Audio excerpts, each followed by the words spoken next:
paunak te bung ni pilna ki pa man te katapa o kon thu sin sak jilin lan hi dia kon hi mang hil ngei ken pilna thu ngai khia in lan thei siam somin a hi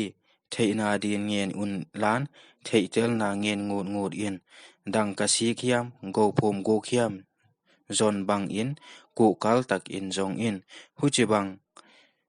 a na hi le to pa la una tu bang hiam chi na thei siam dia pathian theina na nei ding hi pilna pe tu to pa a hi a ama a kipan in theina le thei siam na a hong pot hi aman midik tat le chitak te a dia pan pi na le hum bit na a khol khom hi aman midang te hoi tak a hin hi te a hum bit a ama a dia ke pom piak te a veng hi na hon ngai khia ule adik atang le a hoi bang hiam chi na thei ding wa na sep ding u na thei ding u hi na hong pil ding wa huan na thei na un nuam sang na a hon pe ding hi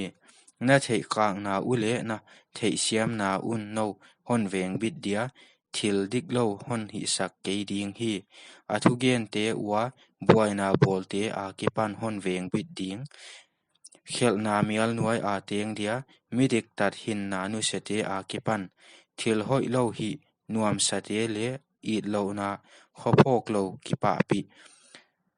kingak na tak lo le muan ding hi lo te a ke pan hon hun kheding hi huai in numei thulim lo mai tang phat na thu te gen a hial ding a mizol han nu a tuai lai pasal tai san a apathian thu kun mang hil nu a kipan hon hun kheding hi a in la si na lam a atum suk a